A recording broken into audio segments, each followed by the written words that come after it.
Awesome. Awesome. We're going to start by introducing ourselves. My name is Daniel Adeyanju. I'm an inclusion and innovation strategist. So everything I do is about including folks in the future of work, including folks in all of these advances that we're seeing in society. I've been a career coach, I've been a programmer, and now I'm a consultant working on various projects to advance those goals. I'm a product manager for Algo Daily, where we help developers practice their technical interviewing skills. Cleo, somebody earlier was talking about that, not Cleo, but that really resonated with me. So you're going to learn a lot more about myself, but I want to make sure that Aiya has a chance to properly introduce her work. We had an awesome time this morning being able to chat, so I'd love to hear more about you. Yeah, thanks, Daniel. I appreciate it. And I just want to thank Lily and Lydia for inviting me to speak in Product South. This has been an amazing conference. And I have also learned so much about myself that I am here to speak about. So that's always great. Like Daniel said, my name is Aiya Abad, and I am an employee success business partner at Salesforce. So that's another way of saying I'm an HR business partner, if you guys are familiar with that term.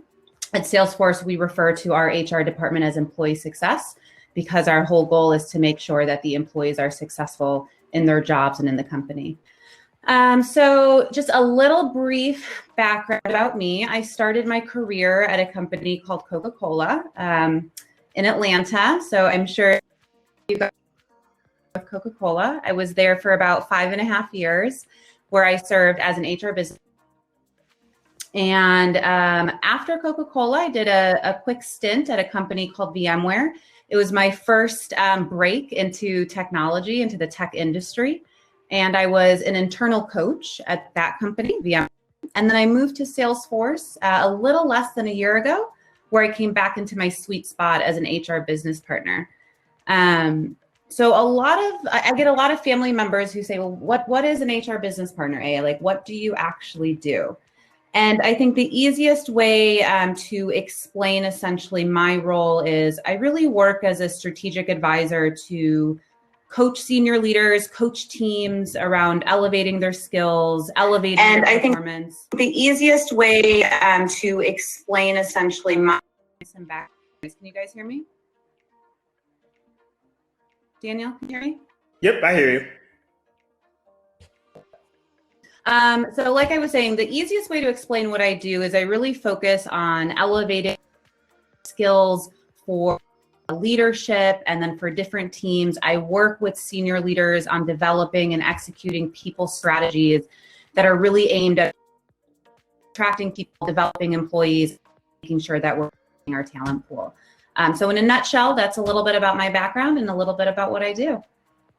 Awesome. Awesome. Thank you so much for that introduction. Clearly, you are the perfect person for this particular talk.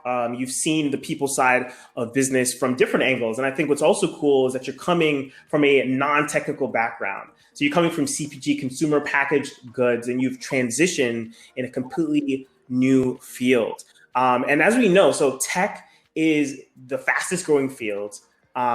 It's really exciting for folks to look at the tech industry and look at how they can get enrolled in it. As we've seen today, the message here is that you too can be in tech. It's not some sort of huge, really difficult, insurmountable hill to get over. So let's start from a point where we can all talk about what are some roles that folks that are considering switching into it, whether they're already in tech, they want to switch to another role, or they're trying to break into tech. Can you outline some of the general categories of roles that folks can be looking at? Yeah, absolutely. And it's a great question. And I'm glad we're starting with this question. And before I directly answer it, the reason I'm glad we're starting with this question is because I feel like there is a myth around the attainability of tech jobs.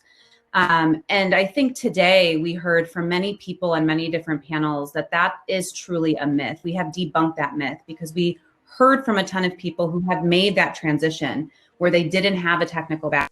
They were able to go into the industry through more untraditional pathways, essentially. So I'm a testimonial myself of that. Although I changed disciplines, I stayed in HR. I did go, to your point, Daniel, thank you, from CPG to tech. And I remember when I shared with my mentor at the time, Coca-Cola, into tech once I was ready to leave the company, she said, that's going to be really difficult. You don't have any background in it. You don't have any experience in the tech industry. So it's going to be difficult for you to break into it. And the biggest lesson that I took away from it was never take no for an answer. And if you're getting no, you find a different way to ask the question. So one thing that I want to highlight is, really look at the realities of the talent. So right now, I believe in 2020, there's about, don't quote me on these stats, but around 500,000 million jobs that remain unfilled in tech. The demand is, and therefore the supply also needs to be there. Tech companies are now looking at ways to broaden the way they're thinking about who they're bringing into their company, not because it's the right thing to do, but because it's good for business. So one thing, and the reason I say that is one thing to keep in mind is, again, the demand is there and you can meet that demand. You can supply that demand. Different ways to get into tech. I want to highlight what I heard a lot today, which is less so much about the educational background and more about the skills and the qualifications and the characteristics we're seeing of people coming in. I heard a lot of things around being a problem solver, creative, having an open mind, being a learner. Yes, those are the words that have been thematic throughout these conversations. And those are the right characteristics to highlight, because those are the types of things we are looking to bring people in. Now, a lot of what we're hearing right now is we want to make sure we're bringing in the right profile and we can teach them the skills later. So keeping in mind that, there are some differences that you break. Some things that come to mind, a web developer, for example, there are some entry development and you're looking at code languages, HTML, CSS, JavaScript, and those are things that you can find many ways to learn. You don't have to have a background or a degree in computer science to go into a web developer role. These are the people who typically create the look of the website. They're the developers bringing those designs to life through code. You can also look at a web designer. Something that was brought up today, I believe, support specialists who staff the help desk, the support lines, they're answering and triaging tech questions, troubleshooting. That's an entry-level role that you sometimes don't even need that much experience. They'll bring you in and then they'll really coach, train, and develop you. Other areas like a digital graphic designer, manager, we talked a lot about product manager. The important thing to keep in mind, there's a plethora of different ways. Number two, the first thing you really need to do is understand when you say I want to get into tech, what does that mean? It's one thing to say I want to be in the tech industry, but then to get a little bit more specific and narrow about what you're trying to go after is going to be important, because otherwise it can feel a little bit overwhelming. And make sure you have a thoughtful plan and approach. I just wanted to touch on the fact that there are a lot of roles that pop up, and in some companies it may be a different name. It's really important to look at what kind of business impact are they driving, right? So if you look at design, think about what those roles are looking to provide. Aiya mentioned customer support.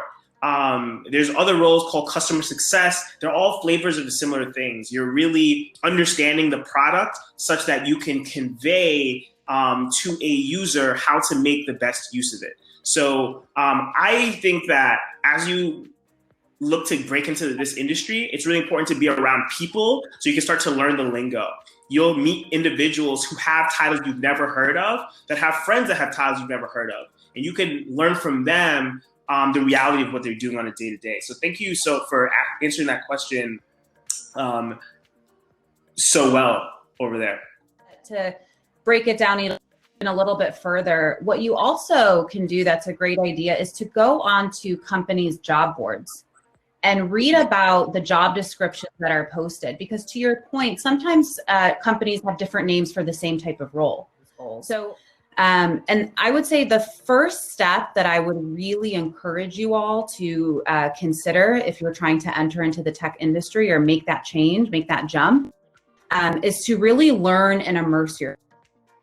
So again, saying that I want to get into tech is a great start, but what does that, why do you want to get into tech, right? And just, some practical ways to think about how to learn and how to immerse yourself is do some reading, do some listening, gain some skills. I think, the fastest way to get tech educated is by learning about the industry from those working in it day to day. And, this is a first great step for all of you guys who joined this call. The whole intent from these panels was to give us a little bit more knowledge and a little bit more understanding into some of the disciplines that were talked about today in tech. And doing that, by learning, by immersing yourself, you're really understanding the roles that are available and then the skills that are needed. And slowly you'll start to understand, well, how do I bring that to life? So again, the first strategy I would say is learning and immerse yourself into the tech industry, getting tech educated. Seek out a mentor. Mentorship was discussed, by several people today. And we'll probably get into later the benefits about having a mentor and how to really engage with a mentor.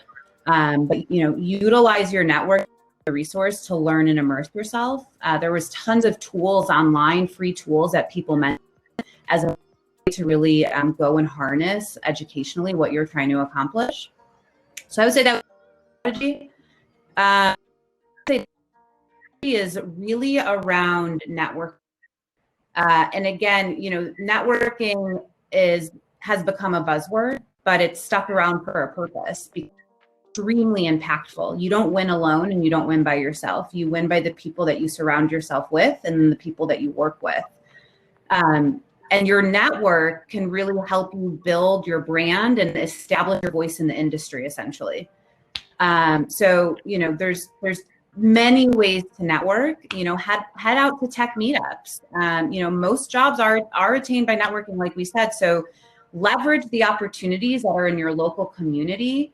Leverage different meetups that you can go to meet people. There's a strategic way to make sure you're putting a plan in place when you're networking, and I'm happy to get into that. But I would definitely say a second strategy really needs to be around building your network in order to build your brand and establish your voice in the industry. And then the third step, I call it just acting. You did your research, you did your learning, you immersed yourself, you reached out to your network, you made your connections, you built your brand, you have a clearer and probably better understanding of what you're going after, what you're trying to achieve. And then the next step is putting that plan into action.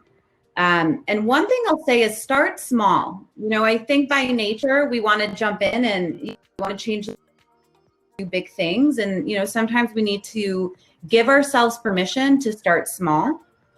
You can't do it all overnight, but, take things bit by bit instead. So, for example, if you are in a company and in a non-tech company and in a role that's non-tech, are there still ways for you to get involved in a project and a stretch assignment in the tech space that will allow you to start building some of your portfolio up? Are there some pro bono work on the side, on your time off in your local community that will start to give you some of those projects or some of those skills to be able to, again, start small. And then I would say, the next thing you want to really think about is, does it make sense for you to join a larger company or a smaller startup company? Sometimes with larger companies, it's a little bit harder to get your foot into the door. Although the mindset is starting to change, like I mentioned earlier, about, companies really looking at some of those non-traditional backgrounds, it still may be a little bit more difficult. And sometimes you may be able to get your foot in the door in more of a startup company, in a smaller company, in a company that's going to allow you to wear multiple hats, for example. You want to start to ask yourselves the questions. You've learned, you've built your network. The next step is really getting that job, securing that role. And you want to ask yourself, what makes sense? What am I looking for? What size am I looking for? And start really asking yourself how your network can help you get into either the company or more of a startup kind of role or company. What are some you would like? Yeah, I think you encapsulated a lot of the most important topics. I like that you kind of started with networking, you ended with networking. I really do think that you have to be in conversation with the community. So this type of event is exactly where you need to be. So if you're looking to break into tech, you're already doing what needs to be done. The networking section, hopefully we'll have some time after this to just hang out in the networking. I hope to meet some of y'all. You'll get the lingo just by talking to folks. You'll gain exposure by talking to folks. And then you want to get to the brass tacks of actually working on some sort of small project. I love what you said about starting small. If you can think of what kinds of small changes, what kind of small problems you can solve. Aaron earlier mentioned the fact that we're in a crisis. We're in an opportunity, we're in a problem-rich environment, which means there's opportunities to solve those problems. I do believe that might be an interview question or an unstated interview question. Like, what were you doing during the crisis? In the sense that there's opportunities that you can use your skills right now to help folks. There's opportunities for you to develop new skills to help folks. There are opportunities also on the networking side of things. People are more free with their time in terms of their commutes are shorter. So take advantage of things like LinkedIn to get in touch with folks, hop on an informational interview, get to know what they're working on. Always think about how you can add value to them. You are coming into tech with your own strength, with your own experiences. You're actually a value add to anyone. So don't forget that like the stuff that you did before this transition to tech all counts. You want to find the transferable skills and also build on that with new skills that you can develop, thankfully online, often for free or at a relatively low cost for a high ROI. So we're at 3:11. We want to make sure we can get to some Q&A, but if you want to like give us really briefly, like 20 seconds, folks might be thinking about what does it take to move into a company. Some people might already be in the company and they want to move up, or they're already just thinking ahead. They're just that ahead of the game. They're working on getting into tech, but they want to make sure they have longevity, can move up. What would you say is the most important thing for folks to know? Yeah, I think if you're looking to move up in your career, and if we're defining that by taking on more scope, taking on more responsibility, getting that promotion, number one, the most important thing is that you're a high performer in the job you're in.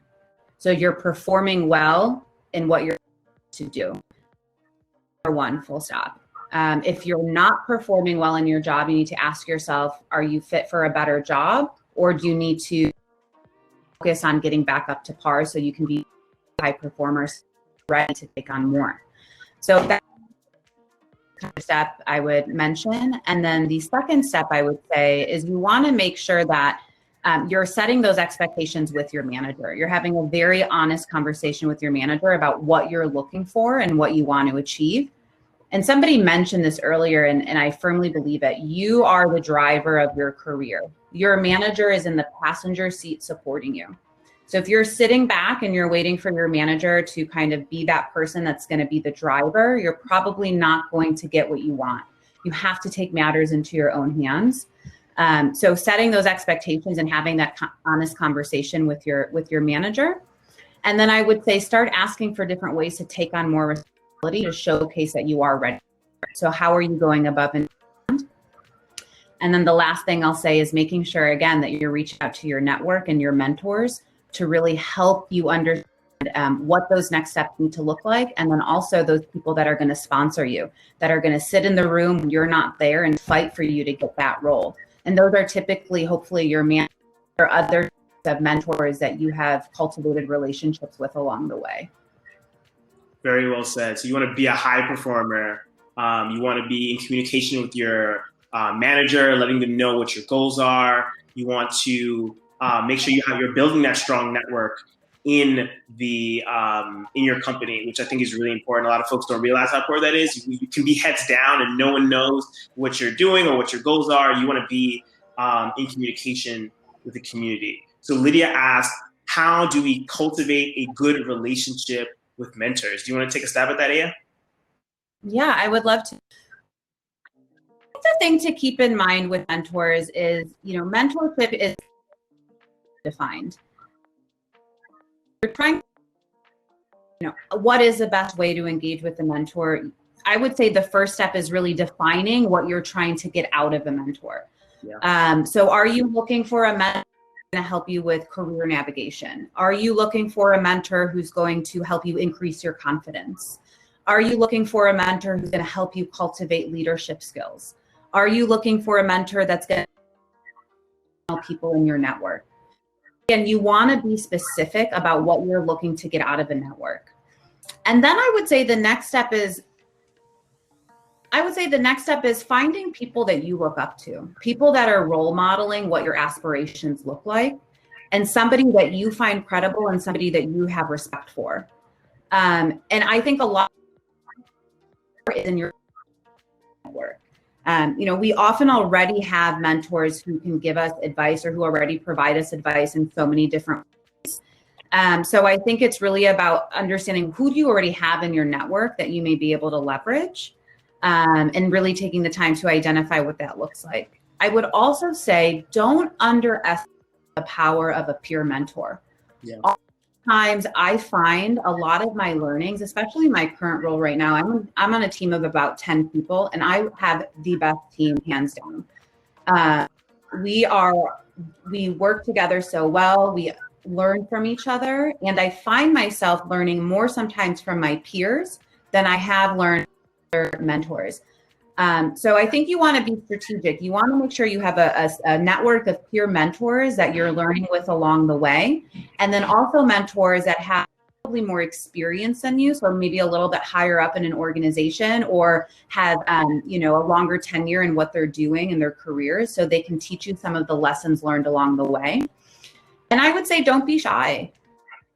Don't be a mentor the first time and say like, hey, will you be my mentor? But build the relationship and cultivate the relationship. And don't be afraid to say, hey, I'm learning from you and I would love to continue to learn more from you. Would it be okay if we set up monthly meetings to connect and I can pick your brain? And by the way, here's some value that you're able to add as well. So bring something to the table, make it a mutually beneficial relationship. The other thing I will say is don't underestimate the power of a coach. Leadership and coaching is a little bit different, and a coach is really going to be able to be that person that's going to help ask the right questions to get to the right place, where a mentor is going to really just share more feedback and some thoughts and experiences. They're both very valuable. I actually have a coach on the line, James Stila from the Reimagination coaching program is amazing. I've worked with him myself, and his ability to help people understand how to make the transition from one discipline to the next, from one industry to the next has been invaluable. So leverage different ways that you can network with people, whether it's a mentorship or a coach, and then understand the value that you're looking for and what you can bring to the table as well. Does that answer your question? 100%. So very well said. And I'm glad that you mentioned the part about coaching as well. And there's all these terms that we throw around that folks don't fully understand. So I'm glad that you explained it. So I encourage folks to pursue mentorship, finding mentors, finding peer mentors, finding community as well, just like communities of folks in the field that you might be interested in to learn from folks, as well as looking at coaching. I think of it as a way to accelerate, right? Like this is someone whose focus is on helping people get to their goals. Where a mentor might be someone who is trying to help you and support you, but they're not necessarily trained in that, and that's not their specialty. And another term that was mentioned, I like this community for sure, Lily says, the word sponsor. How do you differentiate a sponsor from a mentor? Yeah, it's a great question. And I think there's a little bit of overlap, but the way that I differentiate between sponsor, to me, a mentor is somebody that doesn't necessarily have as much skin in the game for you as a sponsor. So a mentor will give you the wisdom, they'll give you the advice, they'll give you the feedback.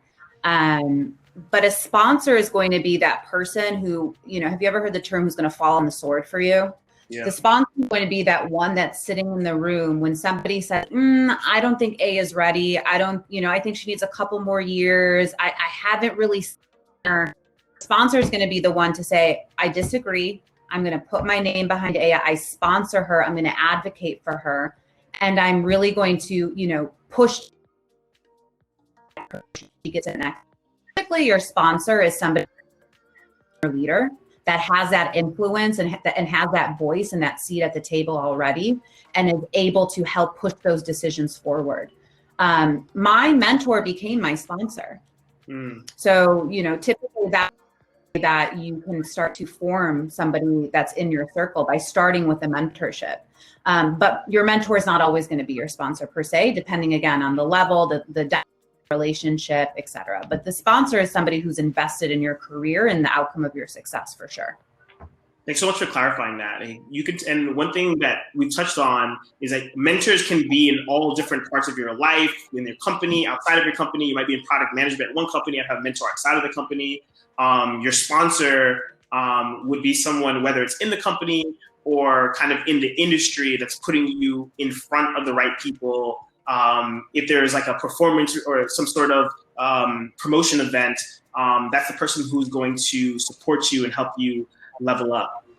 So we are exactly at time, but I want to make sure that, Aiya, you have the opportunity to leave one final word of advice for folks that are listening today.